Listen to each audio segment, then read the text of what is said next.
tal? ¿Cómo están amigos y amigas de esta comunidad? Como siempre un gusto, como siempre un placer.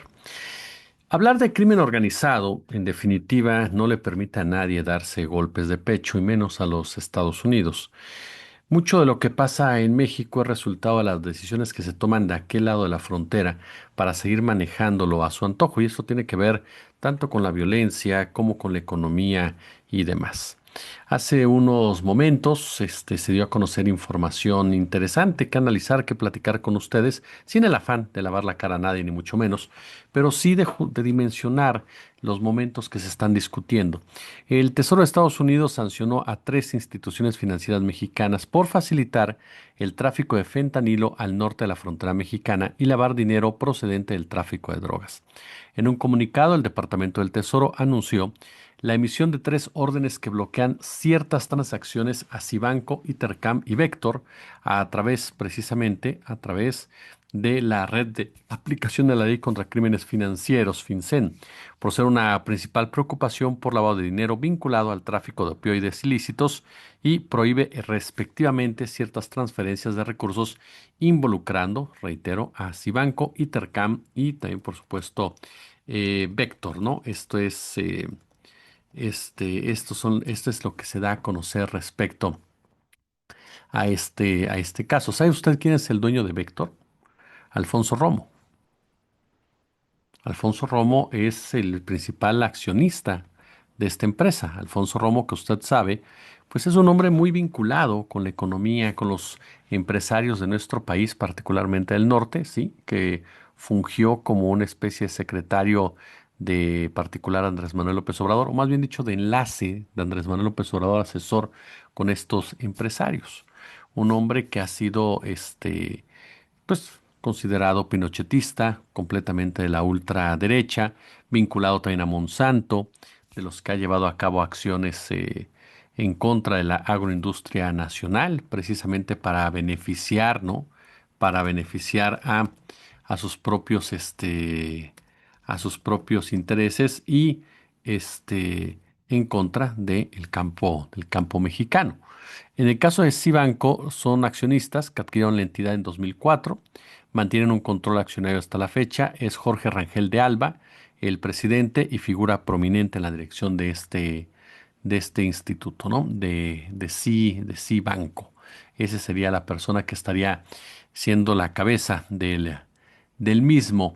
Mientras que en el caso de Intercam, vamos a ver quién es el dueño de Intercam, ¿no? Que sería el otro banco que ha sido señalado al respecto. Bueno, el dueño es Mario Eduardo García Leucuona, quien también es presidente ejecutivo de la institución.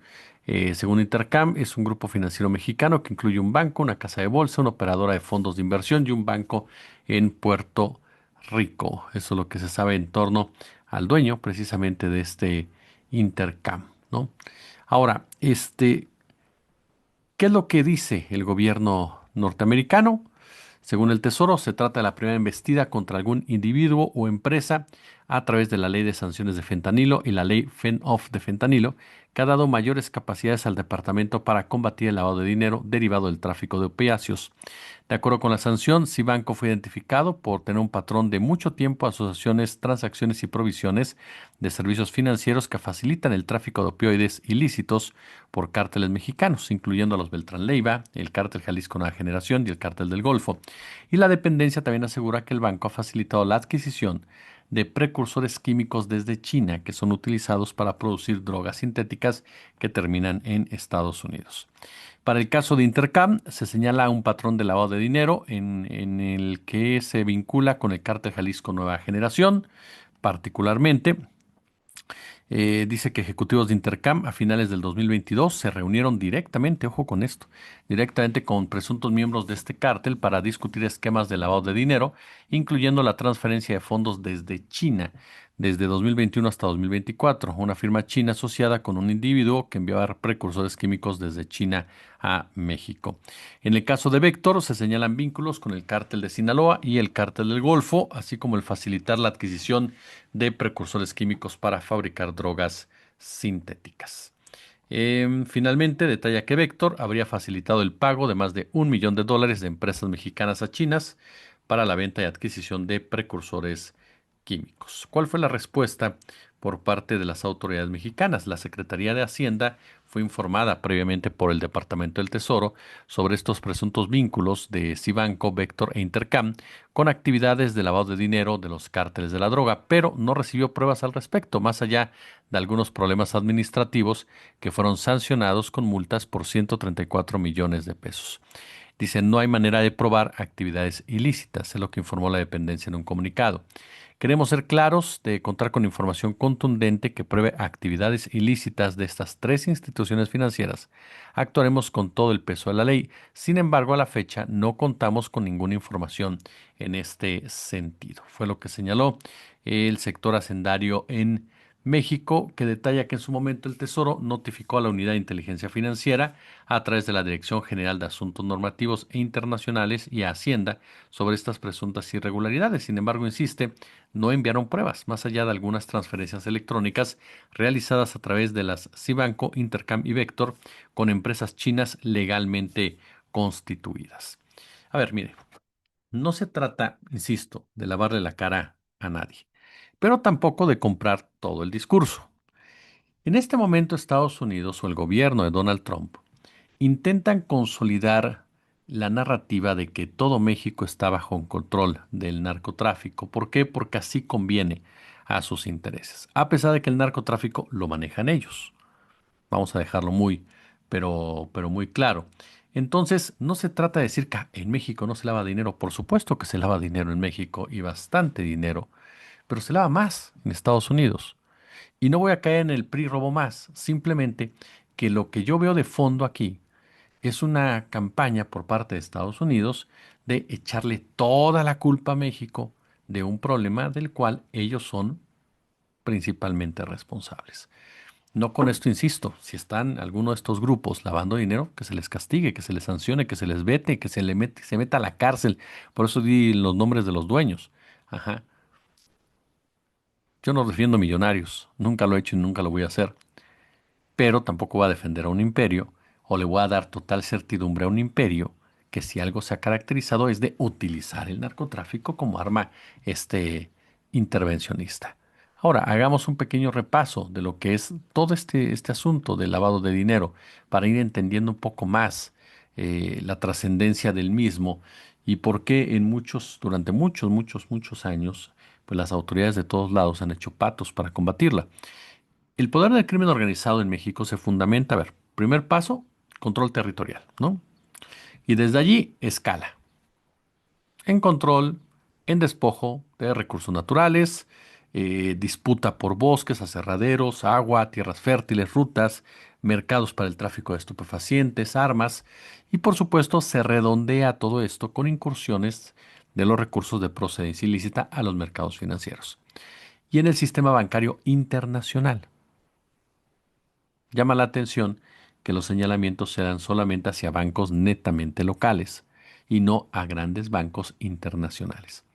En todo momento, el inframundo de la ilegalidad precisa de los estados, precisa de la corrupción, precisa de la impunidad para expandirse y profundizar sus formas de operación y los procesos de acumulación de capital en los cuales Antis participa. Paralelamente a ello, existe una geopolítica y una geoeconomía del crimen organizado, y este solo se comprende por sus articulaciones en redes globales donde lo mismo juegan un papel crucial la DEA, la CIA, que los megabancos, que los fondos de inversión, pero hablamos de megabancos, que las empresas legales que reportan al fisco de sus estados, los procesos obviamente de militarización, la sofisticada División Internacional del Trabajo Criminal, donde intervienen todo tipo de células, radicadas en naciones subdesarrolladas como grupos delictivos, obviamente asentados en los principales centros de consumo de enervantes, como grupos delictivos asentados en zonas de extractivismo que reciben el respaldo y el apoyo de las mineras.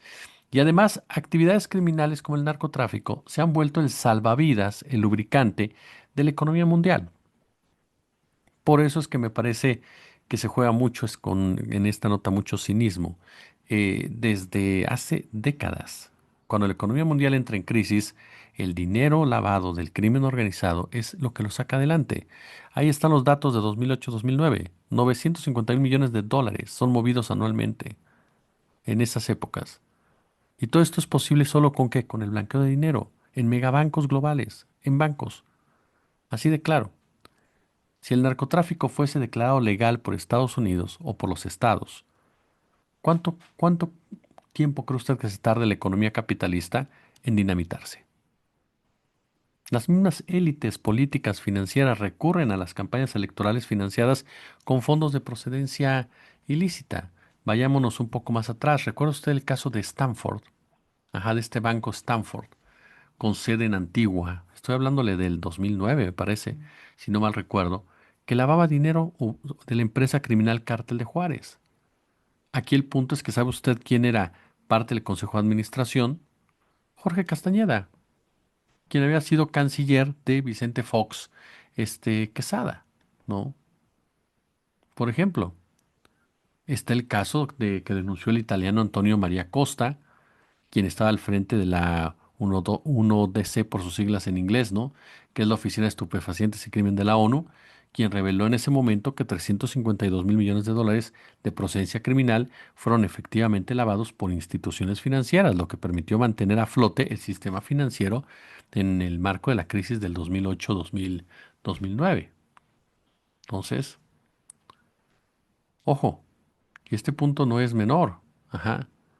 Se ha quedado más que claro cómo hay una inversión líquida de capital asequible para algunos bancos, que incluso algunos hasta el borde del colapso, quienes gracias a eso salieron adelante. Ajá. Entonces, el problema no es el Chapo Guzmán.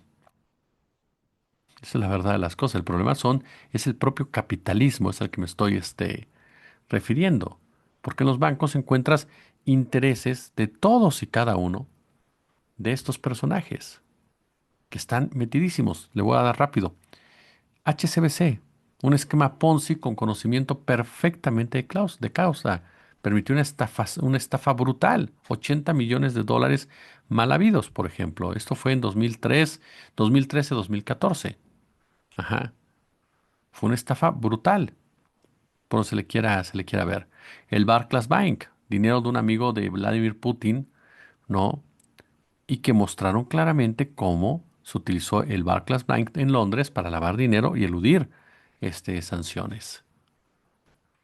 ¿Qué me dice el JP Morgan, uno de los bancos emblemáticos de los Estados Unidos? 1.000 millones de dólares de un posible mafioso. Ajá. Es decir, estaba metidísimo la inversión ahí en el JP Morgan y nadie se dio cuenta. De verdad, el JP Morgan, ¿cuándo dejó de lavar lana? ¿No? El Deutsche Bank, que está a la cabeza de transacciones sumamente sospechosas desde hace años, este banco. Entonces, nos topamos con que lamentablemente el sistema financiero mundial está limitado o vinculado a un sistema económico que es el capitalismo, que es el gran generador y el gran protector del lavado de dinero. Insisto, no se trata de lavarle la cara a nadie. Si estos bancos lavaron dinero, estuvieron vinculados con los cárteles, que los agarren a los dueños, que los acaben. Pero me parece que mucho tiene que ver con Estados Unidos, que lava mucho más dinero, porque es la gran lavadora de dinero del mundo, que sigue con este discursito de que en México todo mundo es narco y que ellos sí están combatiendo el narco, que es una de las premisas del trumpismo que hoy tiene cero credibilidad. Pulgares arriba, como siempre un gusto, como siempre un placer.